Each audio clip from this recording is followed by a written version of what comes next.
رسول الله حبيب الله نبي الله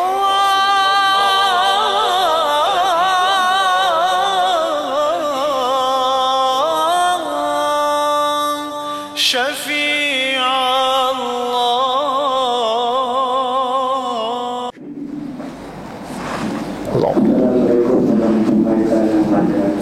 Salam.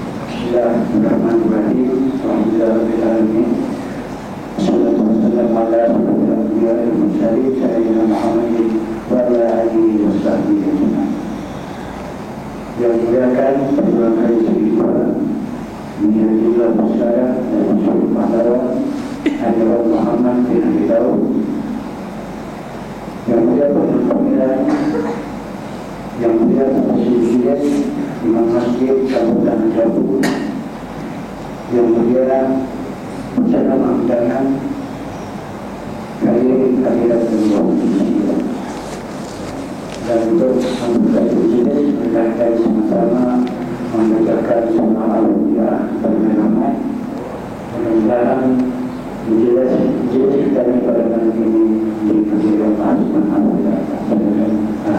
الفاتحة بنية القبول وتمام كل سؤل مأمول وصلاح الشأن ظاهرا وباطنا في الدين والدنيا والآخرة دافعة لكل شر جالبة لكل خير لنا ولأحبابنا ولمشايخنا ولمن له حق علينا وعلانية أن الله يبارك لنا في رجبنا وشعباننا ويبلغنا رمضان ببركة من المصطفى ببركة المصطفى صلى الله عليه وسلم. الفاتحة. أثابكم الله. أعوذ بالله الشيطان الرجيم. بسم الله الرحمن الرحيم. الحمد لله رب العالمين الرحمن الرحيم مالك يوم الدين إياك نعبد وإياك نستعين الصراط المستقيم صراط الذين أنعمت عليهم غير المغضوب عليهم ولا الضالين. Terima kasih. Hadirin sekalian, sekarang untuk tidak membuang masa, dipersilakan Tuan Ulama yang mulia Ustaz Dr. Syed Abdul Hamid bin Mahani daripada Ustaz, dan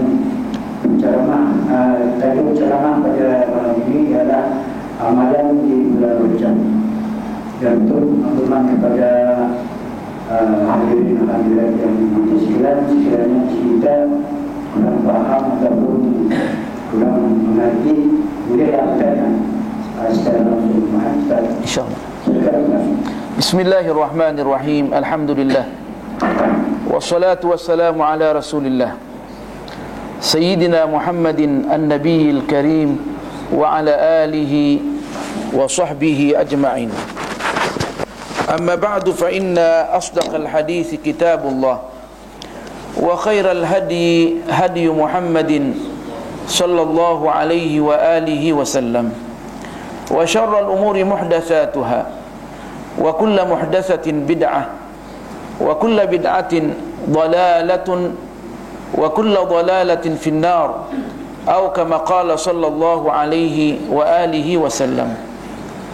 Tuan-tuan, puan-puan yang berbahagia dan dikasihi, Assalamualaikum warahmatullahi ta'ala wabarakatuh. Segala puji bagi Allah subhanahu wa ta'ala yang senantiasa melimpahkan rahmatnya kepada kita semua dan mempertemukan kita kembali di masjid yang penuh berkah ini dalam forum ilmu pengetahuan bulanan, dan alhamdulillah serasa ini merupakan majlis yang ketiga. Mudah-mudahan berkelanjutan insya-Allah taala dengan berkat para wali-wali Allah Subhanahu wa taala, maka insya-Allah kita punya majlis akan berkelanjutan. Kita banyak mengatakan bahawa tidak ada sumbangan dan saham yang diberikan kepada Islam seperti mana kita mengkaji ilmu pengetahuan melalui Al-Quran was Sunnah. Sebab dengan dasar inilah negara kita akan kuat, umat Islam akan kuat. Kita akan kembali memerintah dunia dengan berkah Al-Quran dan As-Sunnatin Nabawiyah. Mudah-mudahan dengan majlis ini merupakan rentetan untuk sampai kepada matlamat kita ini menjadi pemimpin di dunia Islam ini, insya-Allah taala. Kalau bukan kita, anak-anak kita, insya-Allah taala. Selawat dan taslim kami cucurkan kepada Rasulullah sallallahu alaihi wasallam. Mudah-mudahan dengan selawat ini segala usaha kita dapat diberkati oleh Allah Subhanahu wa taala. Tuan-tuan puan-puan yang berbahagia, kemarin kita berjumpa di Masjid Bunut dalam masalah menjelaskan perkara apa yang berkaitan dengan bulan Rajab. Dan sebenarnya pada malam ini, sebagaimana yang kita janjikan, kita akan melanjutkan pelajaran kita yang berkaitan dengan cara membina jiwa kita ini mengikut perspektif Al-Quran dan Sunnah. Dan kita sudah membagi tajuk itu kepada 13 bahagian.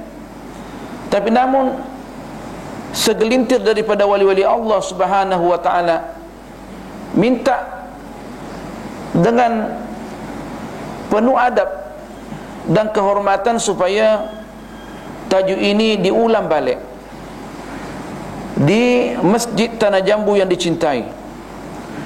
Dan kalau perlu mereka katakan besok di Masjid Berbati Kelanas kita ulang lagi, karena ini sudah menjadi isu yang hangat.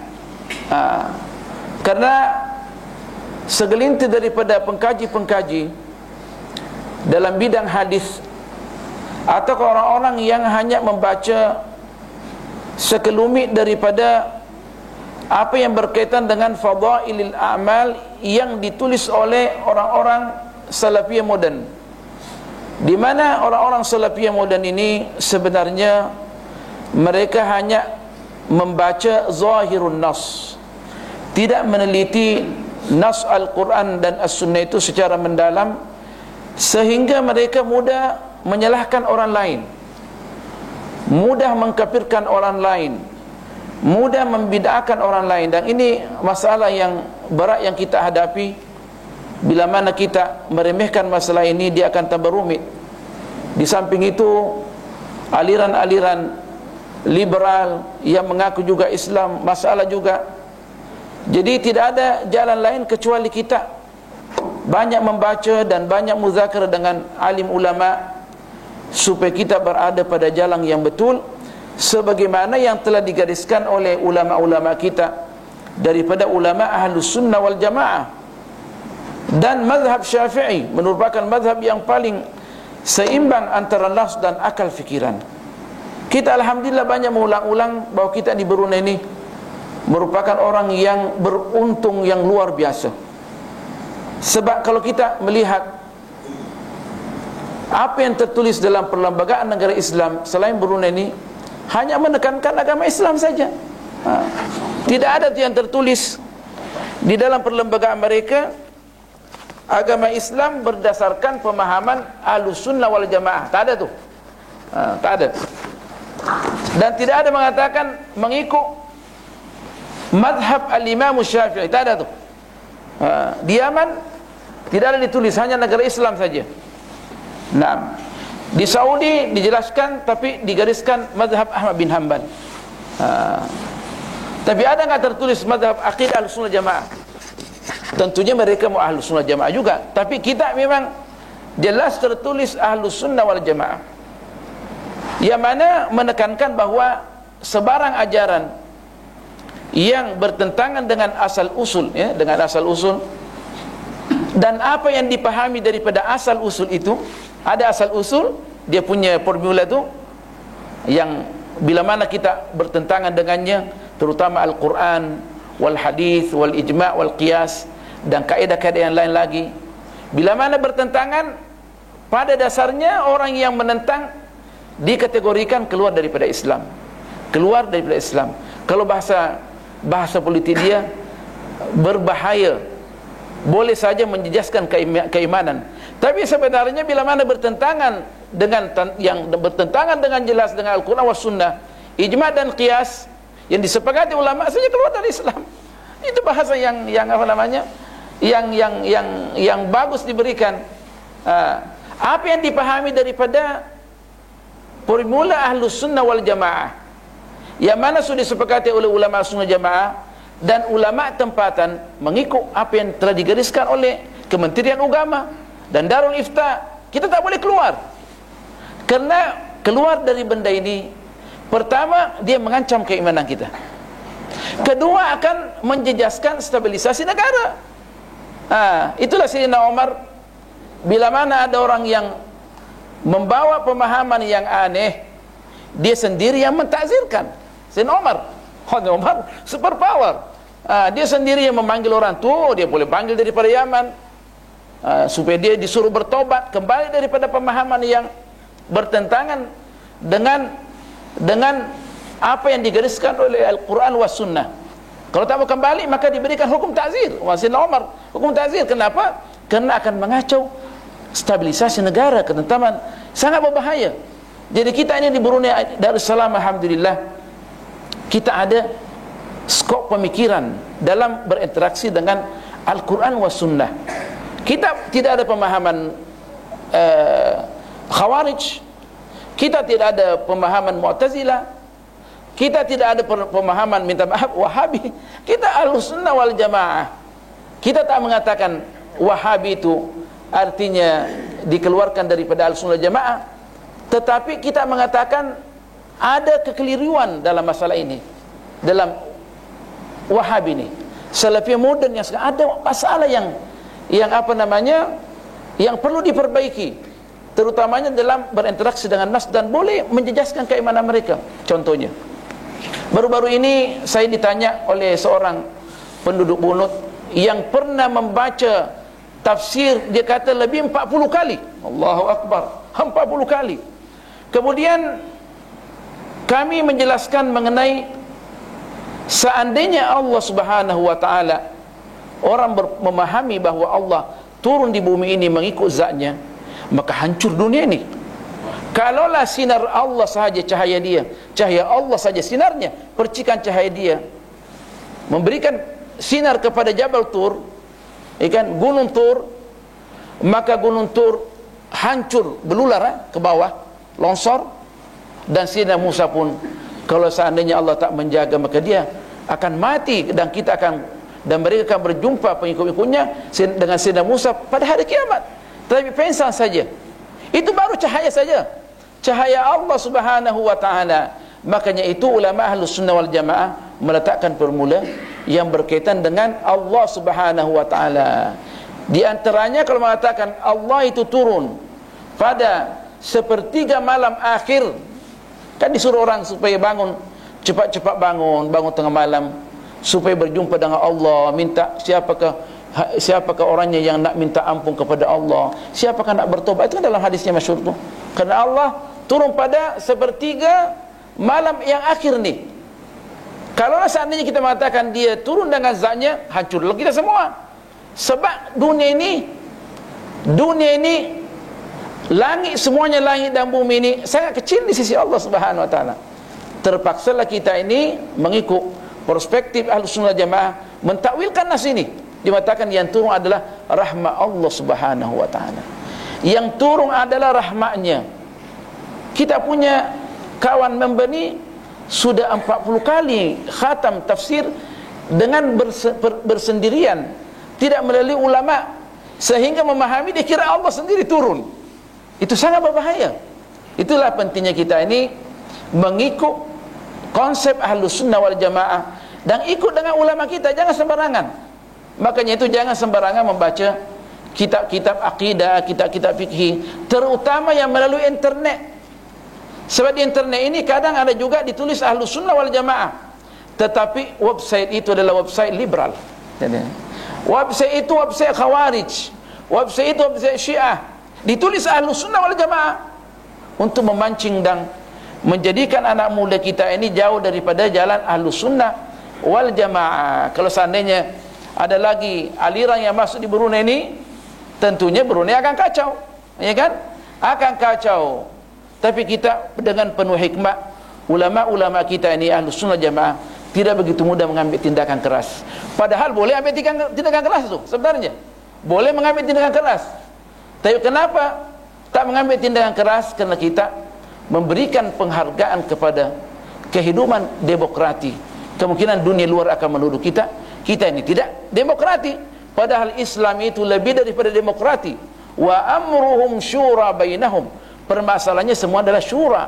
Diminta pandangan daripada orang-orang yang bijak, daripada alim ulama, daripada pembesar negara.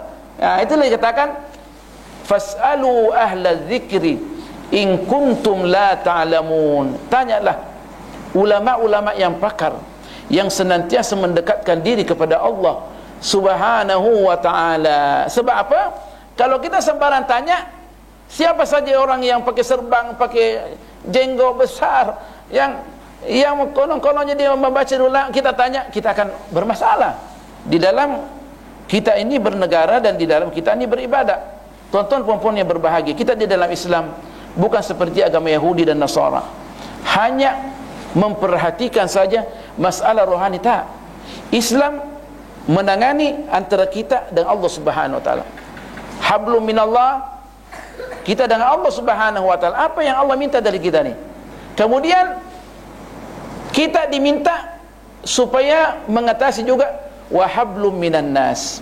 Hablum minan nas banyak. Pertama, antara diri kita ni. Macam mana kita nak berinteraksi dengan diri kita ni? Boleh enggak saya muda-muda saja pergi ke hospital Ripas, mengatakan siapa nak beli buah pinggang saya, belilah, ya kan? Saya nak bisnis ke buah pinggang saya? Tak boleh. Saya itu milik Allah Subhanahu wa taala.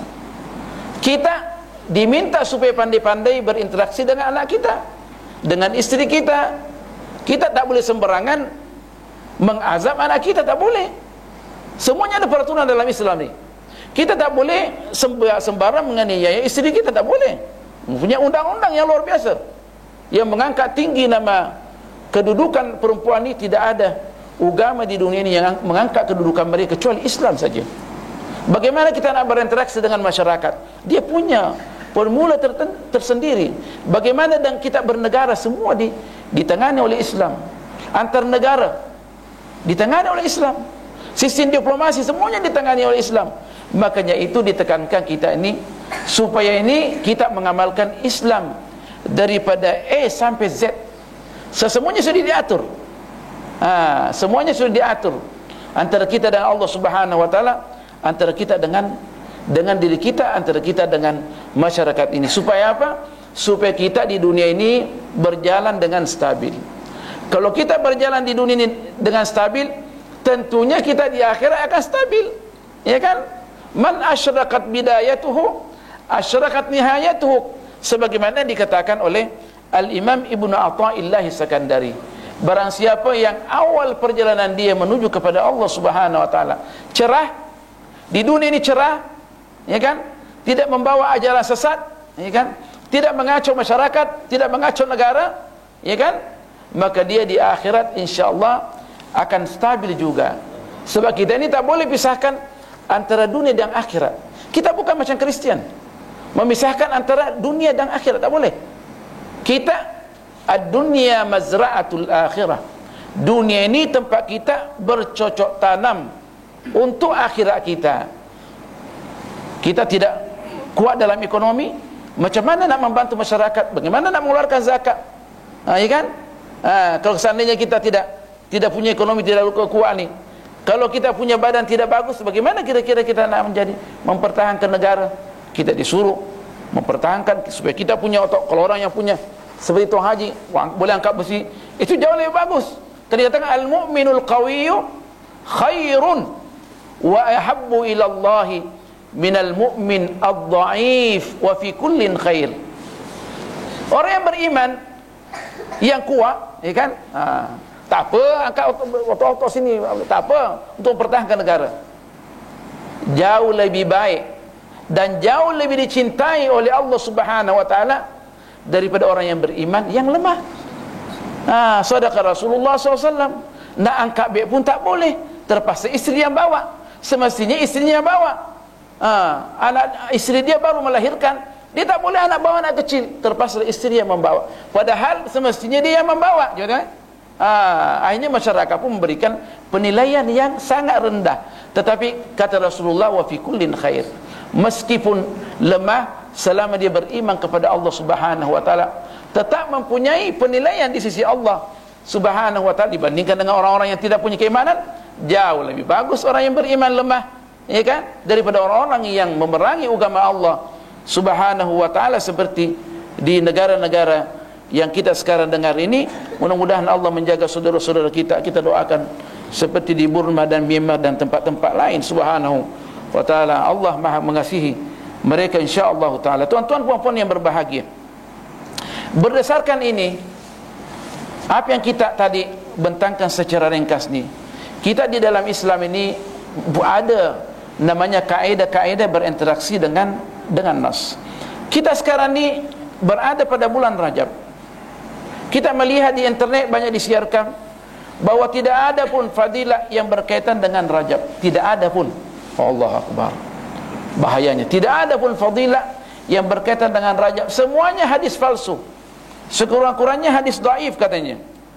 Padahal Allah Subhanahu wa taala sudah mengangkat tinggi bulan Rajab ini sebagai salah satu daripada 4 bulan yang diharamkan oleh Allah Subhanahu wa taala. Di dalamnya kita berbuat maksiat, di mana Allah Subhanahu wa taala telah meletakkan 4 bulan ini pada tempat yang luar biasa, yaitu bulan Dzulqa'dah wa Dzulhijjah wal Muharram wa Rajab.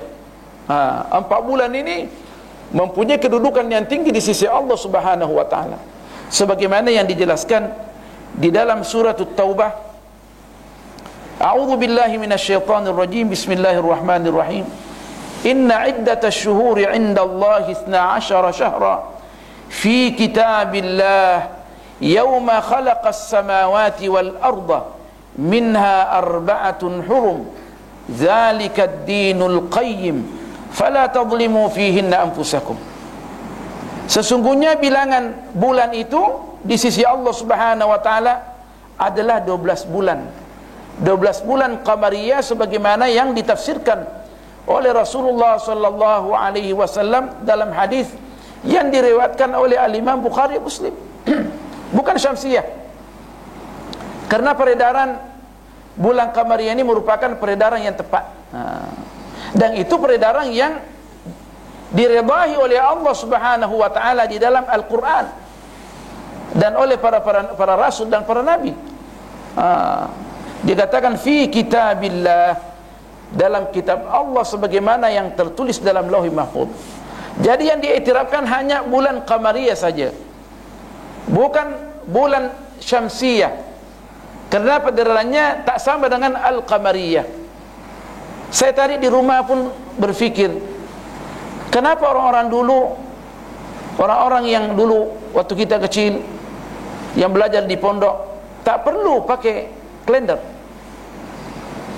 Subhanallah, saya nak cerita saja inilah. Saya punya ibu yang belajar di pondok, tak ada kalender di rumah tu. Dia belajar pondok, kalau nak tengok hari tanggal berapa hari ini, dia keluar saja tengok, oh sudah sekian. Masya Allah, orang belajar pondok. Tapi saya PhD dari Azhar, saya butuh huruf tentang nak tengok bulan qamariyah tu. Subhanallah, cerita dapat PhD tu. Jadi bukan semuanya PhD boleh dibanggakan. PhD tak tahu bulan qamariyah, tak boleh tentukan. Subhanallah. Coba tengoklah, mudahnya mengetahui bulan qamariyah ini seandainya negara Islam ini masih mengamalkan bulan qamariyah. Di mana bulan qamariyah ini dia dengan kaitannya dengan agama kita sangat dekat. Segala permasalahan kita semuanya kembali qamariyah. Kita nak mengetahui bulan Ramadan seperti qamariyah. Kita nak mengetahui jumlah iddah perempuan ini yang kita ceraikan, qamariyah, bukan syamsiyah. Banyak lagi permasalahan. Kita nak puasa ayyamul bid 13, 14, 15 qamariyah, bukan syamsiyah. Kita nak tengok al-ayyamus sud, kembali kepada qamariyah. Banyak lagi masalah-masalah yang berkaitan dengan qamariyah. Seandainya orang meninggalkan sembahyang dia 12 tahun, nah hitung dengan syamsiyah kau lah qamariyah. Tentunya hitung dengan qamariyah. Untuk berjaga-jaga semuanya dijadikan 30 hari. Sebab kita dalam qamariyah sama ada 29 atau 30 hari. Kita tidak ada 31. Tidak ada tu. Tepatnya bulan qamariyah ini, so dia berkaitan dengan apa yang kita nak lakukan dalam kehidupan sehari-hari. Makanya itu umat Islam dituntut supaya kembali menggunakan bulan qamariyah. Itu permasalahan yang dibahaskan oleh para alim ulama, majlis ulama dunia ini. Bagaimana penjajah-penjajah sudah keluar daripada negara kita ini, yang mana mereka sudah banyak merubah sistem kehidupan kita dalam Islam. Setelah mereka keluar, kita masih lagi terpengaruh dengan ajaran-ajaran mereka. Itu yang sangat berbahaya. Sedangkan kita ini adalah agama yang mengatakan berlandaskan Al-Quran was Sunnah. Itu pentingnya kita ini, insyaAllah kita di Brunei sudah banyak kita amalkan. Tapi kita tengok tempat-tempat yang lain, sangat menyedihkan. Sangat menyedihkan. Makanya itu sebenarnya bencana-bencana yang ada di alam Islam ini banyak. Kenapa? Karena kita tidak mengamalkan apa yang ditegaskan oleh Al-Quran was Sunnah. Dikatakan zaharal fasadu fil barri wal bahri bima kasabat aydin nas. Kenapa muncul kerosakan, gempa bumi, tsunami di tempat-tempat lain? Kenapa? Di lautan, di darat dan di lautan, kenapa muncul ni? Bima kasabat aydin nas. Sebab disebabkan apa yang telah diperbuat oleh tangan-tangan kita sendiri. Umat Islam tidak merenungkan kembali apa yang Allah tuntut. Jadi di sini dikatakan 12 syahran fi kitabillah. Itu yang telah diridai oleh Allah Subhanahu wa taala. Yauma khalaqas samawati wal ard. Pada hari Allah menciptakan langit dan bumi. Sudah ditetapkan bulan qamariyah. Mesti kita tekankan itu, minha arba'atun hurum.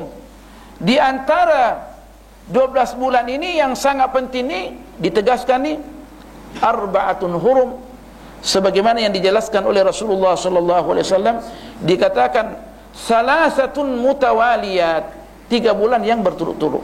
Zulqa'dah, Zulqa'dati wa Zulhijjah wal Muharram. Wa Rajab Mudhar alladhi baina Jumadai wa Sya'ban. Jumadai wa Sya'ban. Dan juga Rajab, dikatakan Rajab Mudhar, mana kabilah yang mengangkat tinggi bulan ini, yaitu bulan Rajab antara Jumada wa Sya'ban. Kalau kita baca ini arba'atun hurum zalikad dinul qayyim. Apa yang Allah sudah tetapkan di dalam susunan bulan ini 12 tahun, kemudian ada lagi 4 bulan lagi, mesti kita perhatikan apa firman Allah Subhanahu wa taala. Zalikad dinul qayyim. Itulah agama yang lurus. Maksudnya kalau kita mengikuti sistem bulan hari daripada orang yang bukan Islam ini, al-miladi atau agama yang lain, berarti itu bukan ajaran yang tepat. Jadi ajaran yang tepat ini adalah kita mesti mengikut apa yang telah diletakkan oleh Islam. Zalikad dinul qayyim. Itulah agama yang lurus. Cantiknya bahasa Arab. Dikatakan zalikad dinul qayyim. Itulah agama yang sebenarnya yang lurus. Maksudnya yang lain tidak lurus. Tidak ada agama yang lurus seperti mana Islam. Islam saja yang lurus. Maka jangan mengikuti sebarang ajaran kecuali apa yang digariskan oleh Al-Quran. Kemudian dia mengatakan fala tazlimu. Janganlah kamu menganiaya. Fihinna. Di dalam bulan ini sangat berbahaya. Anfusakum, diri-diri kamu. Jangan sama sekali berusaha mendekatkan diri kepada maksiat. Dia akan digandakan dia punya dosa. Kita dilarang berbuat sebarang maksiat di lain bulan secara umum. 12 bulan ini kita dilarang. tetapi ditekankan dalam 4 bulan ini. Sangat berbahaya. Pada waktu yang sama kita digalakkan untuk beramal pada bulan ini, supaya kita ini mudah mendekatkan diri kepada Allah. Karena amalan yang sedikit Allah gandakan, amalan yang sedikit Allah gandakan.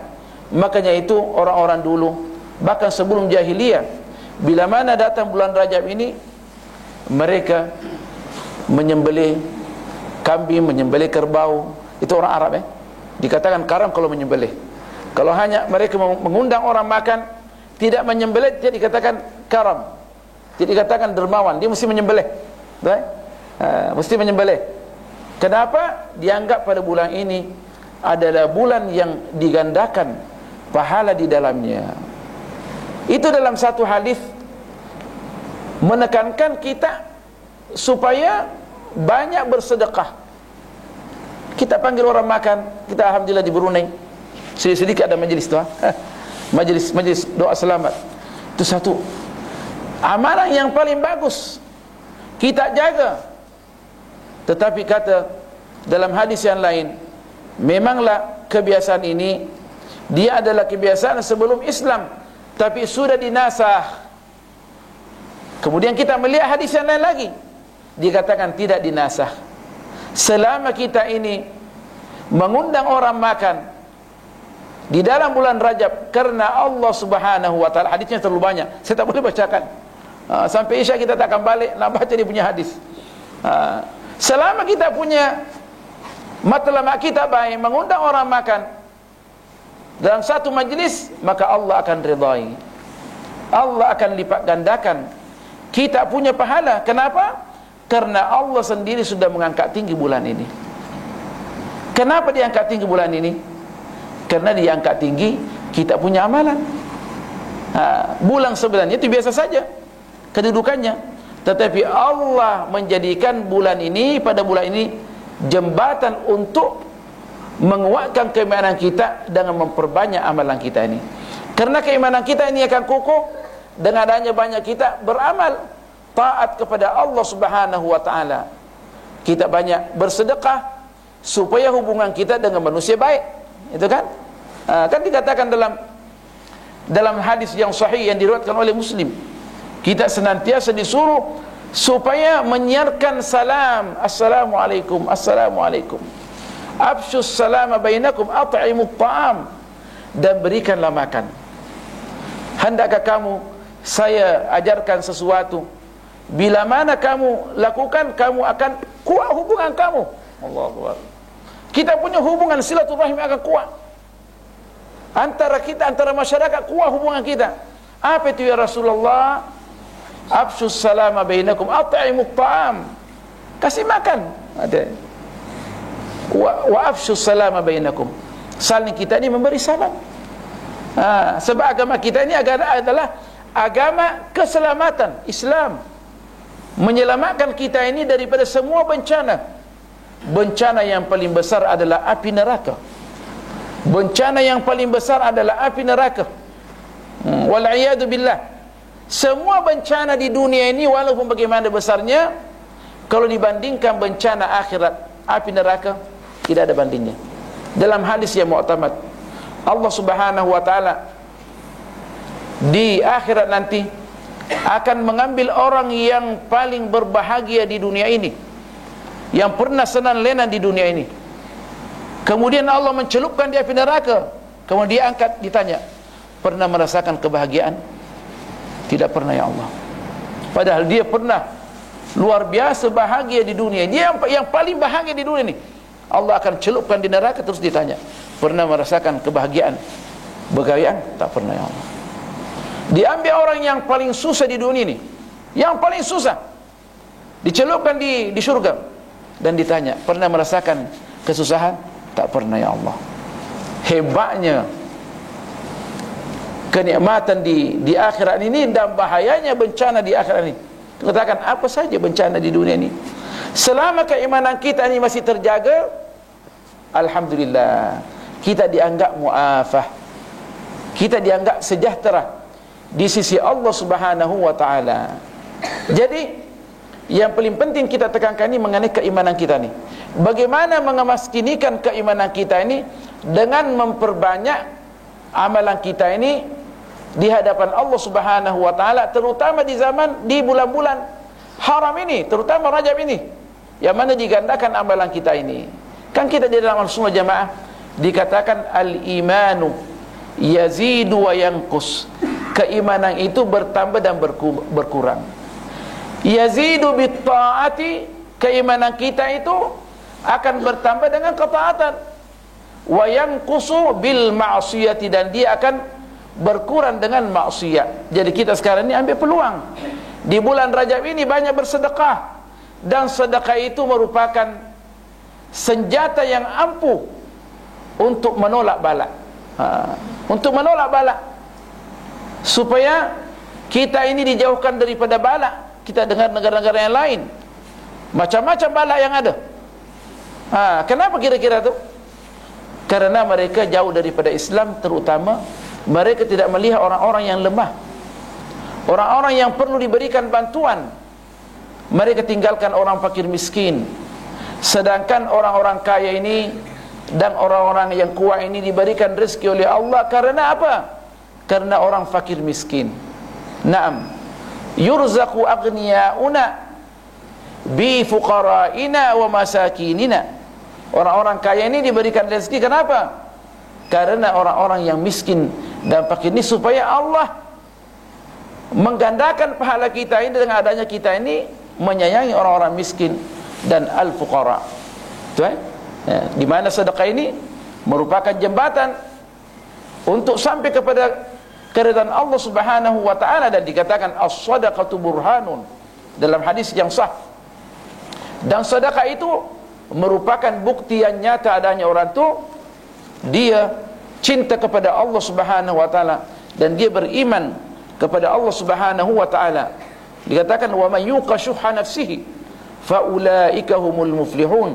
Barang siapa yang dijaga daripada sifat kedekut dia, maka dia maka itulah benar-benar orang yang beruntung di dunia, apalagi di akhirat. Jadi kita bulan Rajab ini kita ditekankan oleh Allah dan Rasulnya supaya banyak kita bersedekah.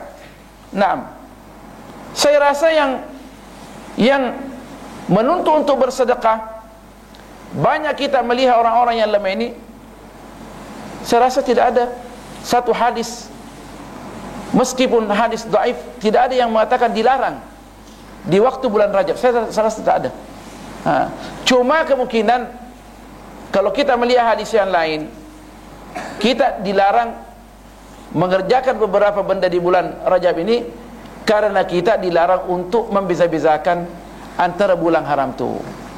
Kita banyak bersedekah di bulan Rajab. Jangan lupa waktu datang Zulqa'dah juga banyak bersedekah. Dan juga bila mana datang bulan Zulhijjah, jangan lupa bersedekah, sebab pahalanya luar biasa. Begitu pula bulan Muharram. Sebab 4 bulan ini dipilih oleh Allah Subhanahu wa taala. Kenapa dalam hadis yang lain dicelah orang terlalu mengagungkan bulan Rajab? Karena mereka pada waktu yang sama memperkecilkan 3 bulan ini. Tapi adanya kita ni, kata ulama, menjaga 4 bulan ini, maka itulah yang diminta oleh Allah Subhanahu wa taala melalui ayat ini. Inna iddatash shuhuri 'indallahi 12 syahra fi kitabillahi yawma khalaqas samawati wal arda minha 4 hurum. 4 bulan yang betul-betul dita'zimkan oleh Allah Subhanahu wa taala. 12 indallahi dzalikad dinul qayyim. Itulah agama yang betul, yang lurus. Fala tadlimu fihinna anfusakum. Jadi saya merasa aneh bila mana orang tu mengatakan kita ini bila mana berbuat amal baik di bulan Rajab ini dan mengagung-agungkan bulan Rajab ini merupakan bid'ah dan tidak ada asal usulnya. Subhanallah, ini ayat Quran ni, ayat Quran ni. Kemudian hadis yang diriwayatkan oleh Bukhari Muslim. Itulah tuan-tuan dan puan-puan, orang yang bukan jurusan agama tidak boleh bercakap tentang agama ni.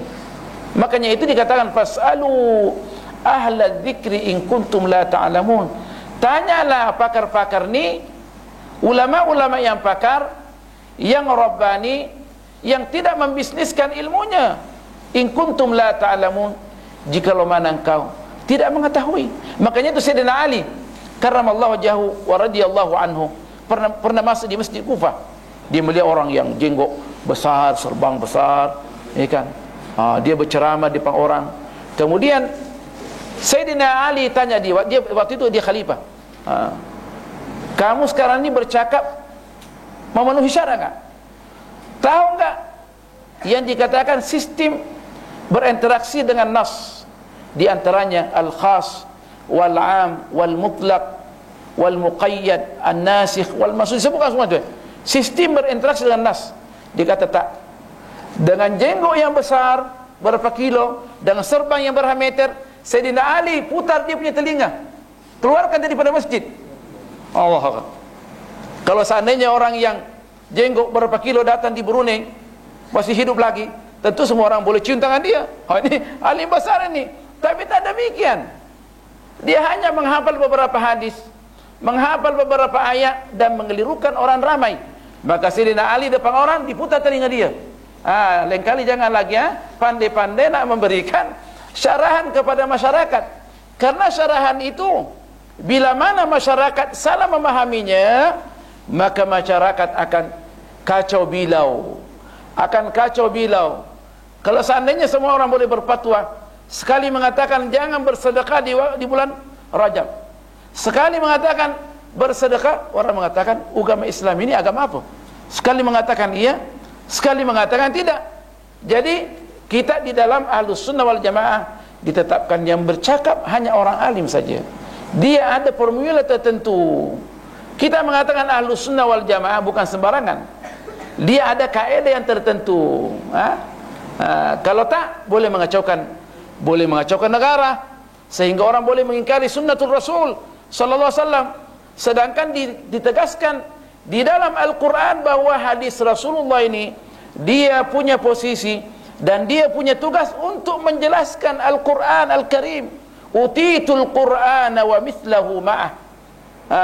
Utitul Qur'ana wa mithlahu ma'ah. Allah menganugerahkan kepada saya Al-Quran dan apa yang seperti Al-Quran, yaitu hadis Rasulullah sallallahu alaihi wasallam, litubayyina ma nuzila ilaihim. Tugas Rasulullah untuk menjelaskan kepada apa yang diturunkan kepada mereka. Makanya itu sepakat ulama, barang siapa yang mengingkari hadis, maka dia dianggap keluar daripada Islam, dianggap murtad, dan boleh diminta oleh kerajaan bertobat tiga hari, kalau tak boleh dihukum mati itu. Tapi kita di dalam Islam bukan semudah itu nak menghukum mati, karena banyak alternatif. Kemungkinan dia tidak tahu, ya kan? Kemungkinan dia baru masuk Islam, kemungkinan dia jahil. Makanya mesti ada siasatan yang lebih lanjut.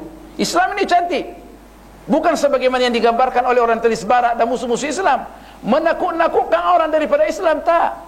Rasulullah sallallahu alaihi wasallam dalam hadis yang sah, dia katakan idra'u al-hududa bisyubahat, usahakan mengelakkan pelaksanaan hudud selama ada syubhat. Kenapa mencuri? Saya tuanku mencuri karena saya lapar. Diteliti, dia lapar betul. Maka tidak boleh jatuh hukum hudud. Sayyidina Umar, di zaman Sayyidina Umar, seorang yang mempunyai syarikat, mempunyai orang-orang yang kerja dengan dia, mencuri, dicuri barang-barang, dilaporkan halnya kepada Sayyidina Umar. Dipanggil, yang mencuri. Kenapa kau mencuri? Saya mencuri karena bos tidak berikan gaji sepenuhnya. Ya kan? Sayyidina Umar panggil sini. Kalau mereka mencuri kedua kalinya, yang saya potong tangannya bukan kamu, bukan mereka, tapi kamu yang saya akan potong tangannya, karena tidak memenuhi, tidak memberikan gaji kepada orang bawahannya sebagaimana yang telah disepakati bersama. Coba tengok cantiknya Islam. Bukan langsung ambil tangannya semua langsung dipotong. Nah, kita di dalam undang-undang Islam ada namanya al-ijra'at al-qanuniyah. Tindakan yang kita ambil ini untuk menegakkan, melaksanakan hukum hudud. Kita ada polis, ada siasatan, ada lagi namanya peguam, ya kan? Banyak masalah. Islam cukup cantik yang meletakkan undang-undang ini, bukan Bukan mudah. Siapa yang meletakkan? Allah Subhanahu wa taala. Kata Rasulullah, idra'u al-hududa bisyubhat. Bukan semudah itu. Semua kes mesti jelas. Semua kes ini mesti jelas sebelum diletakkan, dijatuhkan undang-undang apa saja hukum di dalam Islam, dia mesti jelas. Tidak ada namanya syubhat. Syubhat artinya dia samar-samar, tidak jelas dia punya kes. Dia mesti kesnya dah jelas, barulah dilaksanakan undang-undang itu. Itu pun dengan penuh rahmat. Itu pun dengan penuh rahmat, tidak sembarangan. Potong tangan pun ada dia punya syarat-syarat dia. Subhanallah. Dan berapa banyak orang dipotong tangannya di zaman Rasulullah? 1-2 orang saja. Setelah itu orang melihat bila mana mencuri dipotong tangan, bila mana sudah syaratnya mencukupi, semua orang tak ada yang berani mencuri. Semua orang menjaga harta orang lain. Allahu Akbar. Cantiknya Islam ini kerana dia datang untuk mengatur sistem berdaulat, sistem bermasyarakat, supaya kita hidup rukun dan damai. Sebab memang dalam Islam datang untuk menjaga maslahat masyarakat, menjaga stabilisasi negara. Makanya dikatakan kalau ada orang yang nak mengancam satu stabilisasi negara itu, maka boleh saja dihilangkan nyawanya selama dia berkeras. Sebab apa? Yang paling penting dijaga adalah ketenteraman negara. Itu cantik Islam, tuan. Kalau kita gaji Islam ini luar biasa. Begitulah diminta juga bagi orang yang nak menyampaikan dakwah Islamiyah ini, ya kan? Jangan sembarang mengucapkan sesuatu bila mana tidak memenuhi syarat. Bila mana tidak memenuhi syarat. Jadi kita dalam bulan Rajab ini ditegaskan, disuruh kita ini banyak beramal, banyak bersedekah. Sebab sedekah ini merupakan jembatan untuk sampai kepada keridhaan Allah Subhanahu wa taala. Di antaranya pada bulan Rajab ini disuruh kita banyak berpuasa, di mana puasa ini melatih kita ni supaya mengingat orang-orang yang lemah. Bagaimana orang miskin yang tidak makan? Allahu Akbar. Berapa banyak orang yang tak mendapatkan makanan sehari 2 hari. Berapa banyak orang yang bismillahi masya-Allah. Kita tengok, dengar di Afghanistan makan rumput. Allahu Akbar. Makan rumput. Kita alhamdulillah di Brunei tidak ada yang makan rumput, ya kan? Bahkan ada yang makan 3 kali sehari. Allah, 3 kali sehari. Berapa banyak kita punya restoran nih? Ditambah lagi hari Jumat, acara-acara di masjid. Saya rasa tidak ada orang yang makan rumput di Brunei ini. Semuanya terjaga dengan baik. Kenapa tuh? Sebab kita punya pendekatan kepada Allah Subhanahu wa taala masih terjaga lagi. Masih terjaga lagi. Kalau terjaga kita akan terancam. Aceh merupakan salah satu wilayah yang paling dibanggakan dulu. Luar biasa. Tempat wali-wali dan ulama. Kenapa? Karena tsunami. Kenapa datang tsunami? Berarti ada koslek keimanan. Itu jelas. Bila mana ada bencana, itu jelas ada pelanggaran. Datang keamanan berarti itu ada ketaatan kepada Allah Subhanahu wa taala. Jadi tidak ada yang menyelamatkan kita ni kecuali taat kepada Allah Subhanahu wa taala. Taat kepada Allah Subhanahu wa taala. Jadi di antara amalan yang dituntut ni banyak berpuasa di bulan Rajab. Di antara ulama yang berpuasa pada bulan Muharram ini, di antaranya Al-Imam Ibn Sirin. Semuanya dia. Dan banyak lagi alim ulama berpuasa supaya apa? Supaya mereka senantiasa mengingat orang-orang yang lemah ni. Dan di samping itu dikatakan jalan yang paling mudah sampai kepada kewalian adalah berpuasa, di mana Allah menyayangi orang yang berpuasa. Dalam satu hadis dikatakan kullu amali bani adam lahu illa siyam fa innahu li wa ana ajzi bih. Semuanya amalan Ibnu Adam pada zahirnya ini adalah diperuntukkan untuk dia sendiri. Sembahyang, zahirnya sembahyang, kalau sembahyang pada dasarnya orang tu sihat, rukuk sujud dia sihat, ya kan? Dan juga boleh saja pada waktu yang sama orang tu sembahyang Kerana nak tunjuk masyarakat dia orang sembahyang, supaya kita pilih dia, supaya bertuah pilih dia, senang sama dia, ya kan? Oh, menantu aku orang sembahyang, ya kan? Boleh saya tapi puasa tak? Fa innahu li, kata Rasulullah SAW menceritakan tentang Rabbul Izzah. Ini hadis kursi. Fa innahu li, sesungguhnya puasa ini sungguh-sungguh diperuntukkan bagi saya. Sebab apa ditelaskan dalam hadis yang lain? Karena orang yang berpuasa, yang meninggalkan syahwatnya, meninggalkan istri. Siapa yang berani meninggalkan istri? Apalagi seorang anak muda yang baru kahwin lagi. Allahu Akbar. 30-40 tahun. Oh, super power. Ya kan? Bagi kita dia sudah tua, memanglah 30-40 mau tinggalkan istri. Kalau bukan keimanan, mana tinggalkan? Yada'u syahwatahu wa ta'amahu wa syarabahu min ajli, kata Allah Subhanahu wa taala melalui hadis kursi. Dia meninggalkan syahwat dia, tinggalkan istri dia. Di mana pada waktu itu, waktu menceritakan hadis ini, kebanyakan para sahabat poligami. Yang mana mereka punya istri luar biasa cantik-cantiknya, ya kan? Kalau kita ni di alam Islami sekarang ni semua yang satu saja. Orang kita takut nak poligami, takut. Bahaya. Menteri dalam negeri, kita punya istri, nanti hisap kita nanti. Dari mana mau ke mana, ya kan? Saya pun ceritakan kepada istri, kita tak boleh tahu kalau saya kami di luar, saya pergi seminar. Katanya kalau seminar tiap-tiap bulan pergi seminar, itu berarti mesti kita syak sudah itu. Ya, coba tengok perempuan tu. Dikawal kita. Di zaman Rasulullah SAW semuanya poligami. Dikatakan yada'u syarabahu syahwatahu, meninggalkan syahwat dia dan makanan dia dan minuman dia, min ajli fa ana ajzi bih, sayalah yang akan memberikan pahala. Pahala bagaimana ya Allah? Tiada yang mengetahuinya kecuali Allah Subhanahu wa taala. Cukuplah dalam hadis yang sah dikatakan, inna fil jannati baban, terdapat dalam syurga ini satu pintu. Allah, la yadkhuluhu illa shaimun, tidak ada yang boleh masuk syurga melalui pintu ini kecuali orang-orang yang berpuasa saja. Allah, satu penghargaan yang tinggi, satu penghargaan yang tinggi. Orang masuk syurga melalui Ar-Rayyan, la yadkhuluhu illa shaimun. Bagaimana kira-kira kalau Allah sendiri yang menyambut, para malaikat yang menyambut? Kita sendiri dalam satu negara, bila mana satu negara mengundang kita melalui pintu diplomasi, cantiknya baru turun daripada kapal terbang, semuanya beg orang tangani, paspor orang tangani, pertama duduk situ, semua makanan ada, Allahu Akbar, minuman semua ada, semua orang hormat. Begitu pula nak balik, berikan penghormatan. Kenapa tuh? Seorangnya orang spesial.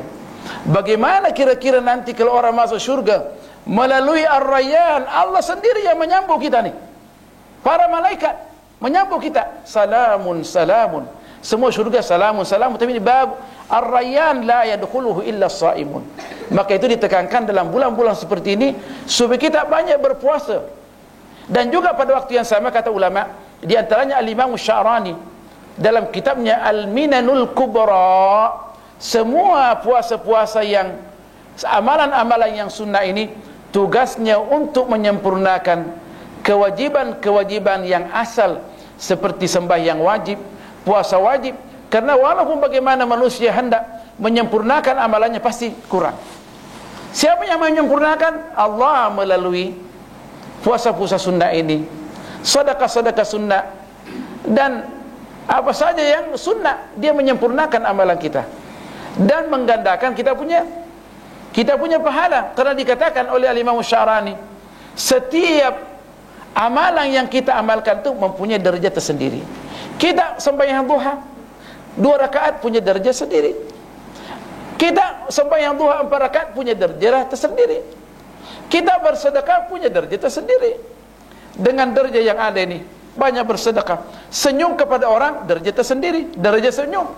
Sehingga kata ulama, orang yang banyak beramal ini, dia tidak rasa, dia kerana cahaya derajat dia yang ada, yang Allah kumpulkan, dia tak rasa, sehingga sudah berada di samping Rasulullah sallallahu alaihi wasallam. Di mana itu? Al-Firdausil A'la. Karena yang mengangkat kita, yang menyebabkan kita mula melintas daripada as-siratil mustaqim. Yang mana siratul mustaqim? Jembatan yang lebih halus daripada rambut dan lebih tajam daripada pedang. Siapa kira-kira yang nak menyelamatkan kita? Berkat adanya Allah memberikan kita taufik beramal di dunia ini. Kerana amalan kita itulah merupakan cahaya. Cahaya di kuburan kita, cahaya di padang mahsyar. Matahari sejengkal, orang semua dahaga, tapi orang yang beriman tak kena pun. Dalam senang lenang. Subhanallah. Begitu pula waktu melintas api neraka yang gelap gulita, yang panas suaranya menakutkan, dengan cahaya orang beriman, api neraka takut dengan cahaya orang yang beriman. Melalui apa tu? Melalui inilah amalan-amalan yang sunnah yang kita kerjakan setelah kita mengemaskinikan amalan-amalan yang wajib. Itulah yang menyebabkan kita punya derja tinggi, sehingga kata ulama, bersama dengan Rasulullah kita tak rasa sudah ada di samping kita. Syurga ada 7 tingkat. Yang paling tinggi adalah bersama para nabi, bersama Rasulullah SAW, bersama para rasul dan para nabi. Allah Akbar. Al-Firdausil A'la, yang mana Rasulullah menekankan kalau kita minta, supaya minta Al-Firdausil A'la. Idza sa'altum fas'alu Al-Firdausil A'la. Bila mana minta daripada Allah, minta syurga yang paling tinggi. Allahu Akbar. Kalau di dunia kita ni berlomba-lomba untuk sampai kepada pangkat yang tinggi, ya kan, tak dilarang, kenapa kita tentang akhirat kita tak minta? Semuanya orang nak profesor, semua orang nak besar kanan, semua orang nak Allahu Akbar. Kenapa tak minta? Ini yang asal nih. Ini yang asal, yang kehidupan yang tidak, yang berterusan. Kehidupan yang berterusan adalah kehidupan akhirat. Dikatakan walau bagaimana orang tu hidup di dunia 1000 tahun, dianggap masih lagi pendek, umur yang pendek. Karena di akhirat merupakan perjalanan yang tidak ada akhirnya. Satu hari di akhirat, baik di syurga maupun di neraka, waliyadzubillah, satu hari dianggap di dunia ini adalah berapa? 1000 hari. La ilaha illallah. Alfa sanatin mimma ta'uddun. Ya kan? Tak, 1000 tahun. 1000 tahun, minta maaf, ampun tuanku, 1000 tahun. 1000 tahun. Alfu sanatin mimma ta'uddun. 1000 tahun. Satu hari. Allah Akbar. Jadi orang yang sudah masuk di syurga, yang duluan masuk syurga, ini masih bertabur lagi dihisab setengah hari, berarti sudah bersenang lenang sebanyak 500 tahun. Allah, tak ada akhirnya. Allah Akbar. Makanya itu para alim ulama, setelah mereka mengetahui bahawa kehidupan yang sebenarnya hanya kehidupan akhirat, mereka semuanya sedekahkan harta mereka di jalan Allah Subhanahu wa taala. Tapi Allah Maha bijaksana, selama hambanya dengan penuh keimanan dan keikhlasan bersedekah karena Allah Subhanahu wa taala, maka itu akan digandakan, akan diberikan. Sayyidina Abu Bakar, semuanya hartanya dibelanjakan di jalan Allah, tetapi pada waktu yang sama Allah melimpahkan hartanya kepada Sayyidina Abu Bakar. Allah Akbar. Jadi jangan takut menafkahkan harta kita di jalan Allah Subhanahu wa taala, karena dia sedikit lagi tuan, karena dia akan digandakan sedikit lagi. Di antaranya yang dituntut ini, kita melaksanakan umrah di bulan Rajab ini. Jadi berbahagialah orang yang nak umrah pada bulan Rajab ini. Allahu Akbar. Kalau orang yang tak boleh umrah kerana tak punya kemampuan, cukup memberikan bantuan kepada orang yang nak umrah. Kalau tidak ada, antarlah dia ke airport, pergilah kepadanya supaya didoakan. Siapa tahu doanya dikabulkan sehingga kita tahun depan juga pergi ke sana. Bukan tahun depan, boleh saja Allah Subhanahu wa taala langsung berikan rezeki. Ada saya punya kawan, dia fakir miskin, tidak pernah membayangkan bahawa ayahnya dan ibunya akan naik haji. Ibunya selalu berdoa, ya Allah, nak haji. Adalah orang yang dicintai oleh Allah Subhanahu wa taala, yang perniagaannya maju, menawarkan dia keduanya supaya naik haji dengan penuh kehormatan, minta juga, tuan haji, naiklah, ini saya bayarkan. Coba tengok. Jadi itu pentingnya kita ni banyak berdoa supaya Allah menjadikan kita ni orang-orang terpilih. Jadi yang diminta, dituntut juga ni dalam bulan Rajab ini, kita berumrah pada bulan Rajab. Dan juga banyak lagi permasalahan yang disebutkan di bulan Rajab ini, Yang paling penting pada akhirnya adalah kita banyak berdoa. Doa Rasulullah sallallahu alaihi wasallam waktu masuk bulan Rajab ini, Allahumma barik lana fi Rajabin wa Sya'bana wa ballighna Ramadan. Ya Allah, berkatilah kami pada bulan Rajab dan Sya'ban, dan sampaikanlah kami, jadikanlah kami berada pada bulan Ramadan. Allahu Akbar. Kenapa? Karena di sana terdapat satu malam khairun min alfi syahr. Allah, lebih baik daripada 1000 bulan. Banyak orang yang dewasa kini berani-berani menentang hadis Rasulullah SAW. Dia kata hadis ini tak ada asal usulnya. Kata ulama, pakar hadis, dikatakan sebagaimana yang diriwayatkan seorang pakar hadis, Abi Ismail Al-Ansari annahu qala lam yasihha fi fadli Rajabin ghairu hadzal hadis. Tidak ada yang hadis yang dianggap sah yang menceritakan tentang fadilat Rajab seperti mana hadis ini. Seperti mana hadis ini?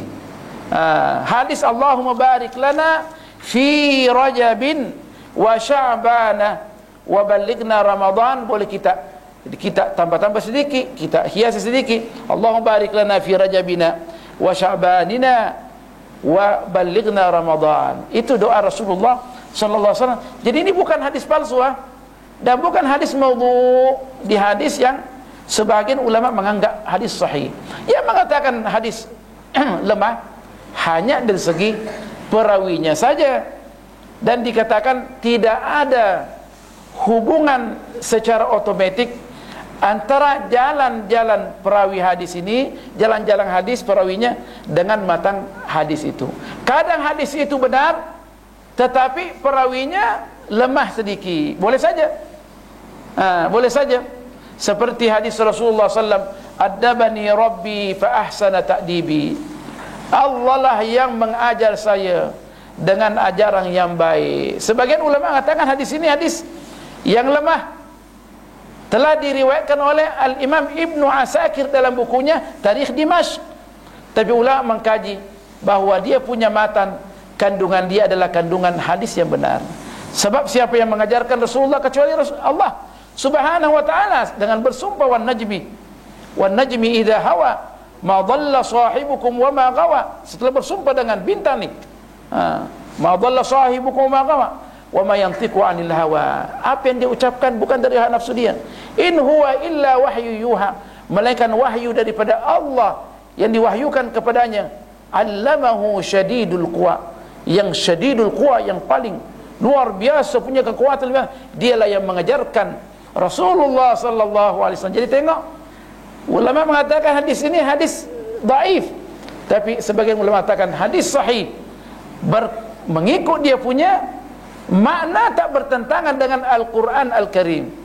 Tuan-tuan puan-puan yang berbahagia, kita hendak mengatakan bahawa bulan Rajab ini merupakan kesempatan untuk mengemaskinikan amal kita punya keimanan ini, meninggikan kita punya, memperbaiki kita punya pendekatan kepada Allah Subhanahu wa ta'ala. Mudah-mudahan pada bulan Rajab ini Allah menerima kita, Allah menjadikan kita orang-orang terpilih, sehingga kita ini tenteramlah kehidupan kita, keluarga kita tenteram, masyarakat kita tenteram, negara kita terjaga daripada sebarang bahaya yang mengancam ketenteraman kita ini.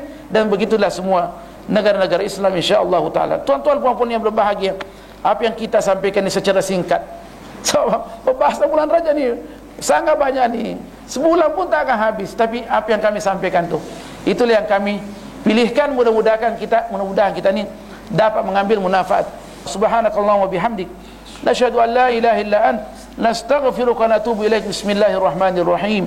Wal 'ashr, innal insana lafi khusr illa alladhina amanu wa 'amilus shalihat wa tawasaw bil haqqi wa tawasaw bis sabr. Bismillahirrahmanirrahim. Alhamdulillahi rabbil alamin, wassalatu wassalamu ala asyrafil anbiya'i wal mursalin, sayyidina Muhammadin an-nabiyil karim wa ala alihi wa sahbihi ajma'in. Allahumma a'inna ala dhikrika wa syukrika wa husni ibadatik, faqihna fid din wa 'allimna at-ta'wil wa habibna ila al-muslimin waj'al lana lisana sidqin fil alamin.